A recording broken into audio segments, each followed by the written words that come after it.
Welcome to steno ज्ञान point. दोस्तों, steno ज्ञान पॉइंट में आपका बहुत बहुत स्वागत है। आपके लिए लेकर आए 100 शब्द प्रति मिनट की डिक्टेशन।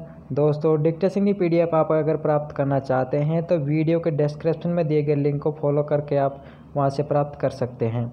और दोस्तों, आपको अगर डिक्टेशन अच्छी लगे तो वीडियो को लाइक करें, और अगर आप हमारे चैनल पर फर्स्ट बार विजिट कर रहे हैं तो हमारे चैनल को सब्सक्राइब एवं शेयर ज़रूर करें, और साथ ही बेल आइकन को प्रेस करें ताकि आने वाले नए डिक्टेशन के वीडियोज़ के नोटिफिकेशन आपको सबसे पहले प्राप्त हो सके।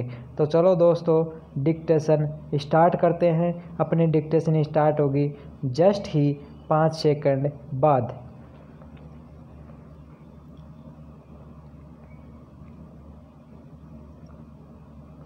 Yes start.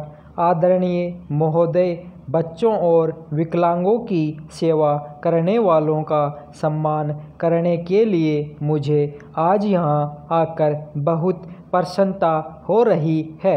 विराम। मैं पुरस्कार जीतने वालों को उनकी निस्वार्थ सेवा और लगन से बच्चों और विकलांगों के कल्याण के प्रति की गई कोशिशों के लिए अपनी ओर से हार्दिक बधाई देता हूँ। विराम। इस बात पर जोर देने की ज़रूरत नहीं कि हमारे जैसे बड़े देश में जहाँ लाखों बच्चे और विकलांग हैं, समाज के इस वर्ग के कल्याण के लिए केवल सरकार द्वारा किए गए प्रयत्न ही काफ़ी नहीं होंगे। विराम। यह बहुत ज़रूरी है कि पूरे समाज को देश की कोशिशों में पूरा भाग लेना चाहिए। विराम। यह दान के तौर पर नहीं किया जाना चाहिए, बल्कि इसलिए कि यह हमारी जिम्मेदारी है कि आज के बच्चे अपनी शारीरिक कमजोरियों के बावजूद कल के जिम्मेदार नागरिक बन सकें। विराम। इस संबंध में स्वयंसेवी संस्थाओं द्वारा निष्ठापूर्वक किए जा रहे काम की सराहना करनी होगी।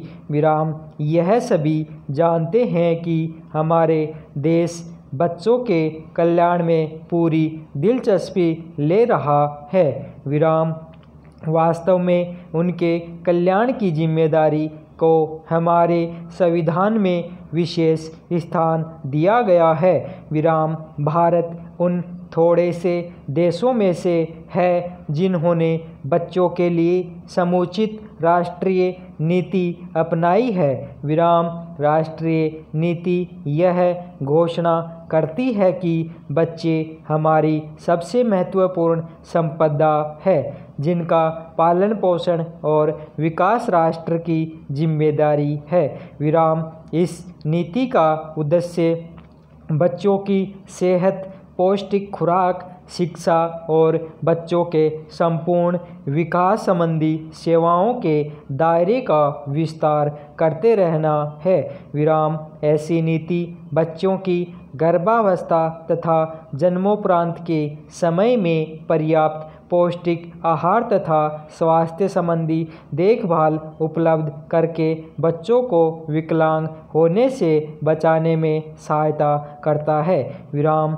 पैरा स्वयंसेवी संस्थाएं विकलांग बच्चों की सहायता के लिए जो काम कर रही हैं वह सराहनीय तो है, परंतु आमतौर पर यह देखा गया है कि उनका कार्यक्षेत्र कुछ बड़े नगरों तथा शहरी इलाकों तक सीमित होता है और अधिकतर ग्रामीण जनता तक कोई सहायता नहीं पहुंच पाती है। विराम। यह आश्चर्य की बात है कि विकलांगों की समस्याएं उनकी अपनी शारीरिक कमजोरियों से पैदा नहीं होती, जितनी विकलांगों के प्रति समाज के रवैये से होती हैं। विराम।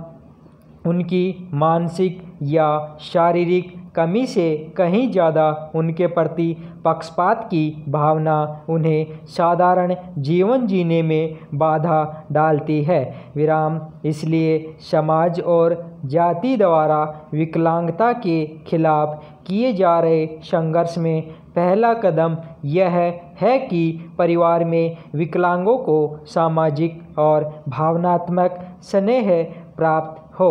विराम मुझे आशा है कि स्वयंसेवी संस्थाएं समाज के इन वर्गों की शारीरिक और आर्थिक सहायता के साथ साथ सामाजिक पक्षपातों को समाप्त करने के लिए भी कार्य कर रही हैं।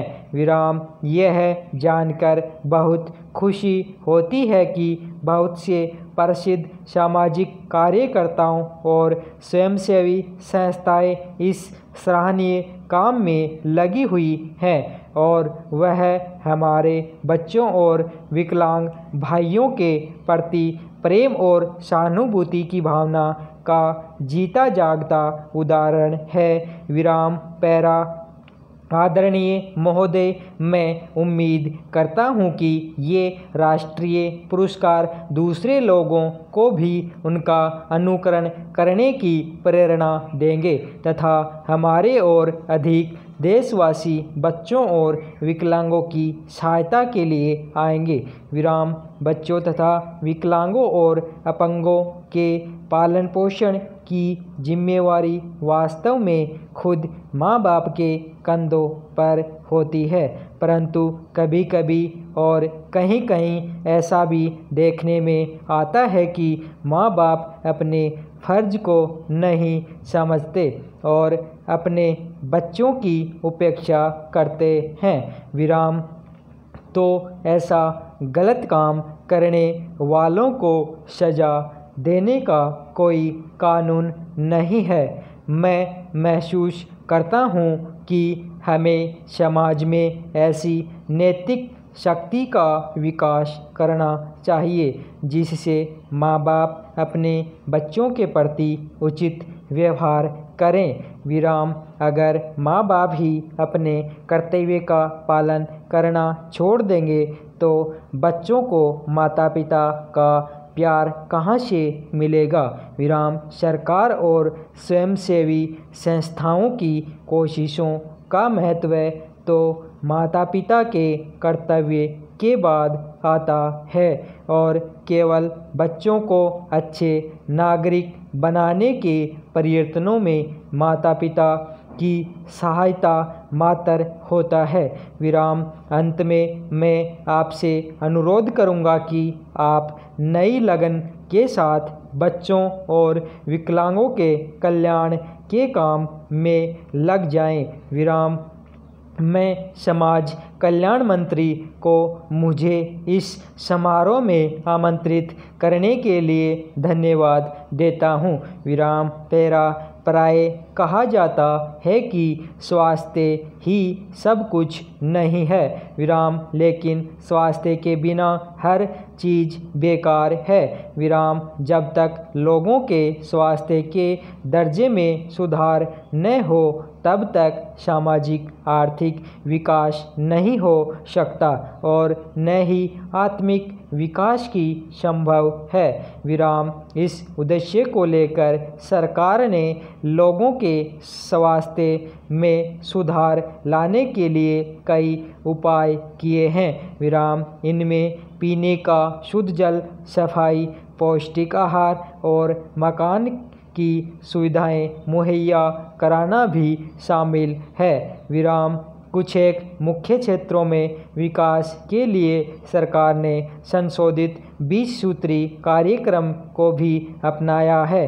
विराम चिकित्सा, सार्वजनिक स्वास्थ्य और परिवार कल्याण के क्षेत्र में खास लक्ष्यों को हासिल करने के लिए अनेक केंद्रीय तथा राज्य स्वास्थ्य कार्यक्रम लागू किए जा रहे हैं। विराम इसमें संदेह नहीं कि इस जैसे संस्थान लोगों के स्वास्थ्य को बेहतर बनाने के उद्देश्य को प्राप्त करने में सरकारी एजेंसियों की बहुत मदद कर सकते हैं। विराम अपनी बात पूरी करने से पहले मैं तपेदिक के प्रश्न पर आपका ध्यान दिलाना चाहूँगा।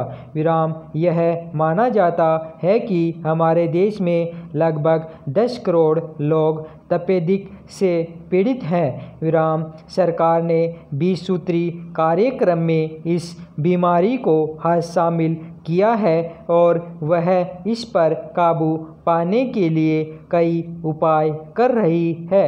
विराम क्योंकि यह बीमारी दमा और फेफड़ों के कैंसर जैसी बीमारियों के अधिक नज़दीक है, इसलिए इस प्रतिष्ठान को तपेदिक पर काबू पाने और इसे ख़त्म करने के उपायों पर ध्यान देना चाहिए।